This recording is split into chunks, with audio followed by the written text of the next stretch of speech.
I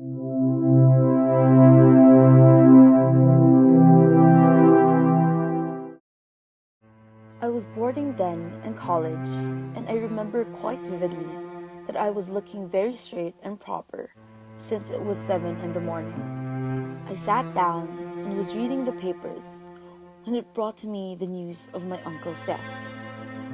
He was my uncle because he married my aunt, even if he had not come to her these past 10 years. I tried to be brave while I read that my uncle had actually been the last of a distinct line of Philippine poets. Something caught my throat and I let out one sob. Then, the rest merely followed. My friends then comforted me and said that I shouldn't be so unhappy because my uncle was now with the other great poets in heaven.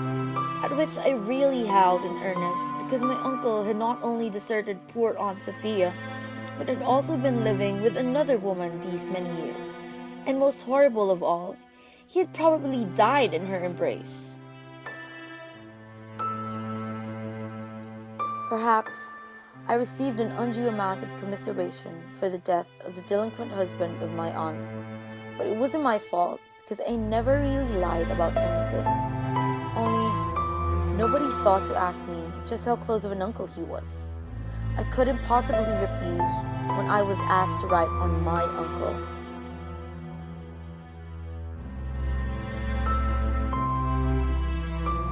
The article, as printed, covered only his boyhood and early manhood because our advisor cut out everything that happened after he was married.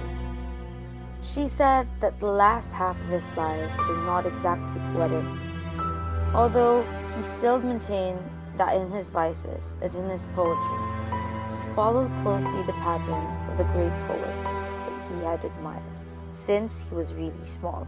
My uncle, indeed, though he was imperfect, was a great poet. My aunt and uncle always fought like cats and dogs. They are always screaming at each other, but they didn't come to a point that they threw things at one another. And my aunt used to relate that he was an extremely considerate man when he was sober, and on those occasions, he tried to make up for his past sins. She said that he had never really meant to marry, knowing the kind of husband he would make, but that her beauty drove him out of his right mind. My aunt always forgave him, but one day, she had more than she could bear. One day, when my uncle was really drunk, she told me she tied him to a chair with a strong rope to teach him a lesson. Miraculously, my aunt never saw him drunk again, but what was sad was, as soon as he was able to, my uncle walked out of the door and never came back. When my aunt Sophia later found out that my uncle ran away, she was really devastated. She cried. My uncle was never coming back to her. Once, to my surprise, my uncle visited me in school. Uncle smiled his beautiful, somber smile and gave me an envelope. He told me that inside the envelope were poems that he wanted me to give to my Aunt Sophia. I visited Aunt Sophia and gave her the poems that my uncle wanted me to.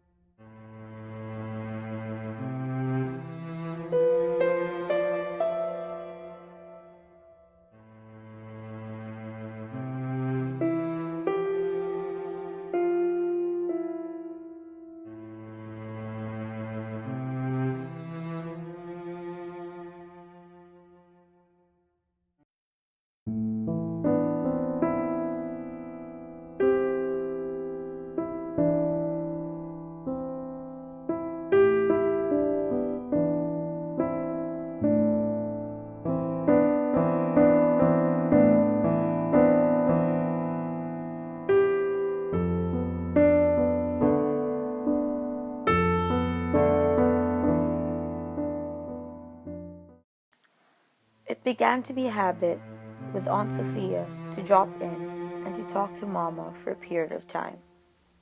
The topic of the conversation was always the latest low on Uncle's state of misery. But then, one day, Aunt Sophia was crying when she talked to Mama. As a loyal wife that she is, she grieved that Uncle had been ensnared by such a woman, thinking not so much of herself but of his career.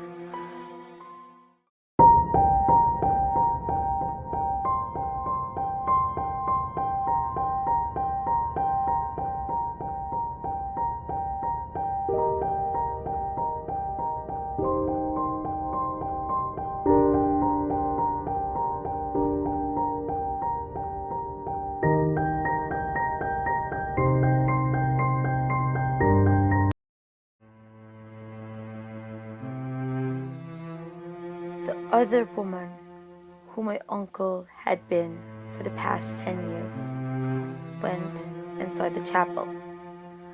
When she went inside, everything was in havoc. People were talking, and my Aunt Sophia, who could not hold herself back, went straight to the other woman, grabbed her arm, and led her out of the chapel. Hey girl, don't create a scene here. This is a funeral, not some kind of party. I understand that you want me to leave, isn't it? Now that he is dead and cannot speak for me, you think I should quietly hide in a corner? Let me ask you, during the war, when he was hard up, do you think I deserted him? When he did not make any money, when he was ill, who stayed up at his side? Then let me ask you that. Now that he is dead, you want me to leave his side? I don't think so. Even if you did everything, he is my husband and nothing can change that. Fine, fine. Suit yourselves.